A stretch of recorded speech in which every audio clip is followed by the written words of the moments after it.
సాధ్యం. మంజుశ్రీ నిర్మల్ జిల్లా బైన్సాపట్నంలోని శ్రీ నరసింహస్వామి కళ్యాణ మండపంలో 2 రోజుల పాటు పూజ్య శ్రీ రామ్దేవ్ బాబా గారి ప్రేరణతో పతంజలి మహిళా యోగా సమితి పీఠం ఆధ్వర్యంలో శిక్షణ శిబిరం కొనసాగింది. ఈ సందర్భంగా మంజుశ్రీ ప్రసంగించారు. తెలిసిన రోగాలనే కాకుండా తెలియని రోగాలను కూడా నయం చేసి శారీరక మానసిక రోగాలను నయం చేసి జీవునిలోని దైవశక్తిని మేల్కొల్పడం ఈ యోగా ద్వారా మానవునికి మహామానవునిగా మార్చడంలో యోగా పాత్ర ముఖ్యమని పోషించారు. యోగా ముఖ్య పాత్ర పోషిస్తుంది. ఈ శిక్షణ శిబిరంలో జిల్లా ప్రభారి శోభా మందాని, వారి కార్యవర్గ సభ్యులు జ్యోతి జవహర్ ప్రీతల్, రాజశ్రీ, రేఖా సావల్కర్, భారత్ స్వాభియాన్ జిల్లా ప్రభారి గణపతి, మహిళలు పాల్గొన్నారు. परम पूज्य स्वामी रामदेव जी महाराज ने 2008 में बनाई, 2008 में बनाई।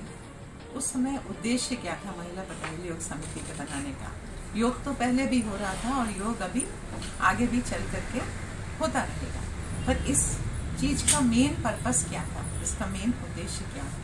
इसका उद्देश्य ये है कि महिलाओं में योग और आयुर्वेद के लिए एक जागृति लाना, एक उनको इसके बारे में अवेयरनेस करना। और महिलाओं को क्यों अवेयरनेस करना? महिलाओं को इसलिए अवेयरनेस करना कि उनके ऊपर ही पूरे परिवार की जिम्मेदारी। अगर एक महिला जो है वो बाजार से जो भी सामान परचेज करती है वो ही पूरा सामान घर में खाया जाता है, जैसे जो तेल लाएगी या जो राशन लाती है। इसी तरह से अगर एक महिला परिवार में योग के प्रति, आयुर्वेद के प्रति, स्वदेशी के लिए या फिर साथ में जो घर के घरेलू उपचार हैं उसके लिए अगर अवेयर है तो परिवार के हेल्थ का वो बहुत अच्छी तरह से ध्यान दे देती है। एक एग्जांपल बोलती हूँ कि हम अपने दादी अपने घर में हम देखते थे कि अगर जब हमें भूख लगती थी तो हमारी दादी, हमारी माँ, सब लोग मिलकर के बहुत सारा नाश्ता बनाते थे और वो घर में रहता था और जब भी बच्चों को भूख लगती थी उसमें से ही निकाल के खाते थे। आजकल क्या समय है, बच्चे को भूख लगेगी, माँ 20 रुपीज देगी, जाके चिप्स का पैकेट खरीद के खा लो। अब वो जो घर के बने नाश्ते में लाभ था वो बाजार के 20 रुपए के 20 रुपीज के चिप्स के पैकेट में नुकसान है, लाभ तो कुछ नहीं। ये जो अवेयरनेस है, जो हम थोड़ी सी भी सिर में दर्द होता है, थोड़ी सी प्रॉब्लम होती है, जाके एक डोलो खरीद लेते हैं और डोलो के पीछे कितना बड़ा स्कैम हो चुका है ये सारे लोग जानते हैं, कितना बड़ा स्कैम हुआ है। तो महिला अगर जागृत है कि मेरे को क्या करना है और क्या नहीं करना, छोटे से छोटे बच्चों में अगर हेल्थ प्रॉब्लम हो रही है, सर्दी जुकाम है, हम क्या करते हैं, भागते हैं डॉक्टर की तरफ और जाकर के उसको एंटीबायोटिक दिलवाते हैं, बुखार की दवाई दिलाते हैं। और आजकल कम से कम 20% बच्चों के अंदर वो सारी दवाइयाँ जो है कभी डायबिटीज क्रिएट करती हैं, कभी उनकी किडनी खराब होती है, कभी उनका लिवर खराब होता है, कभी कुछ खराब होता है। इसकी जगह अगर हम बच्चों को थोड़ा त्रिकुटा आसितोपलादी चूर्ण मिला करके या और श्वासरी चूर्ण मिला करके अगर हम अपने घर में रखते हैं तो छोटी मोटी सर्दी की बीमारी तो बच्चों को छू ही नहीं जाती, छू भी नहीं सकती और हम उसको तुरंत देते हैं, 2 दिन में बच्चा ठीक हो जाता है। इसी तरह से अगर हमें अवेयरनेस है कि मेरे घर में छोटे छोटे बच्चे हैं तो हम उनको तुलसी का पंचांग पिला सकते हैं। रोज 1 चम्मच तुलसी का पंचांग पिलाया, बच्चा ठीक हो गया, उसकी इम्यूनिटी इतनी बढ़ जाती है।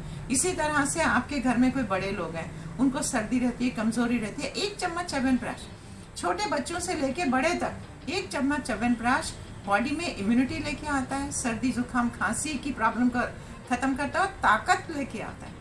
ये छोटी छोटी चीजें अगर एक महिला को मालूम है तो उसको अपने बच्चों को, अपने परिवार को, अपने घर के बड़े लोगों को बार बार हॉस्पिटल लेकर जाने की जरूरत नहीं है।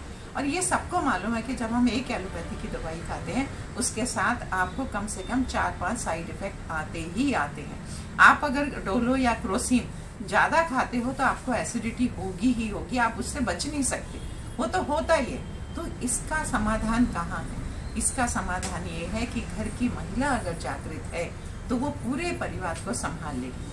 और जब हम महिला समिति की बात करते हैं उसमें ये स्ट्रिक्टेड नहीं है, रिस्ट्रिक्शन नहीं है कि इसमें भाई लोग नहीं आएंगे, भाई लोग भी उतने ही सम्मानित हैं, भाई लोग भी उतने ही वेलकम है जितनी महिलाएं हैं। पर हमारा फोकस और हमारा पूरा मैनेजमेंट किससे चलता है?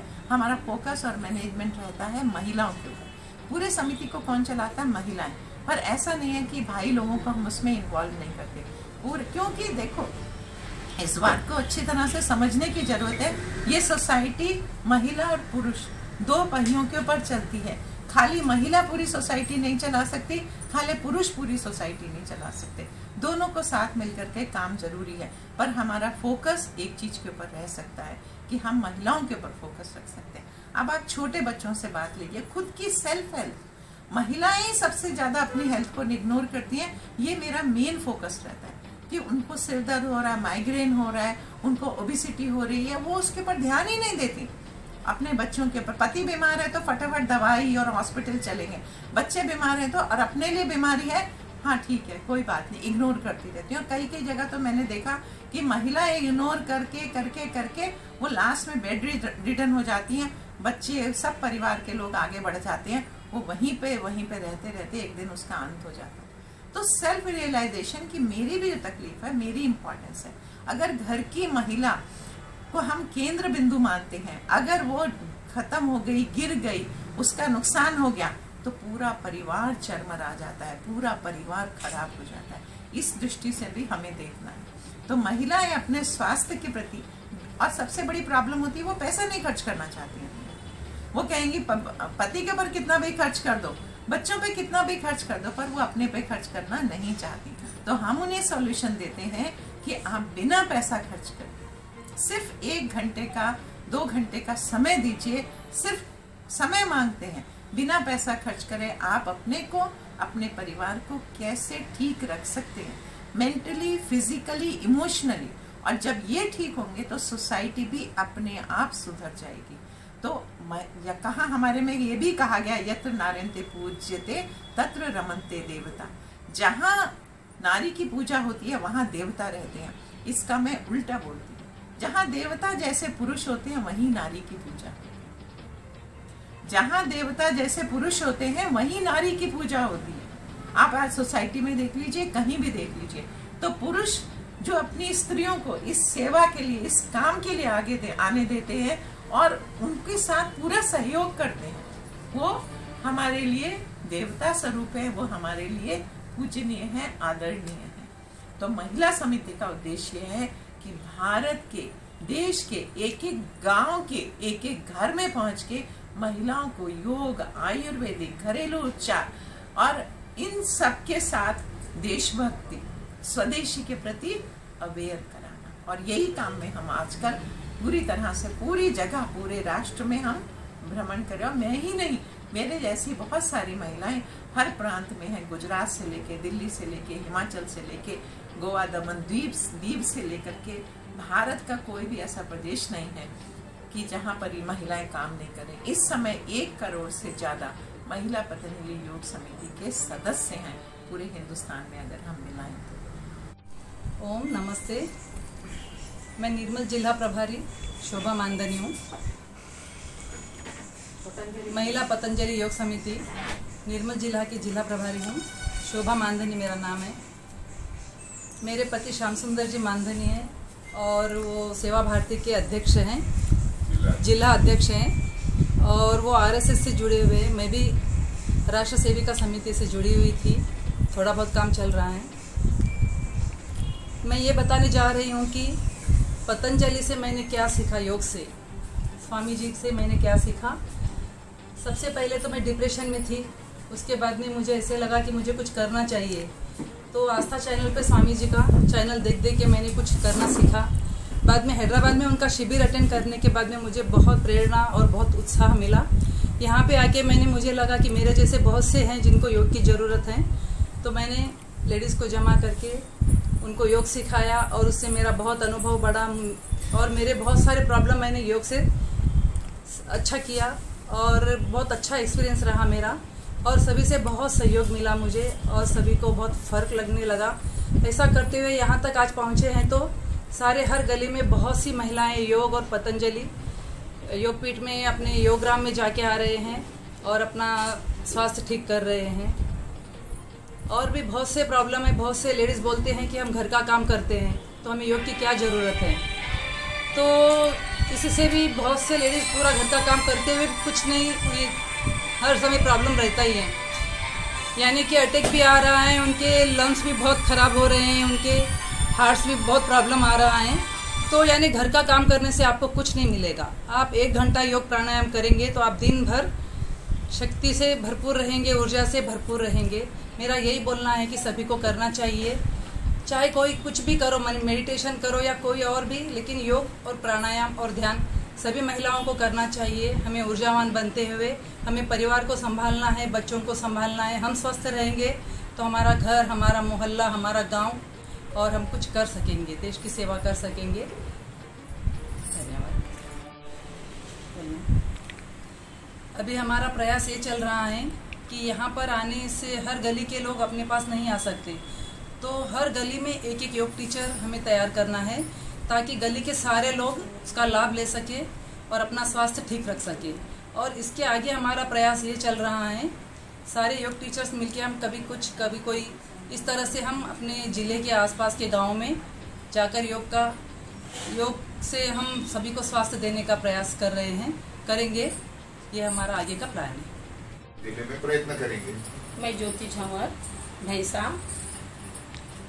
भैंसा की हमारे पतंजलि का जो ग्रुप है उसमें महामंत्री का पद है मेरा।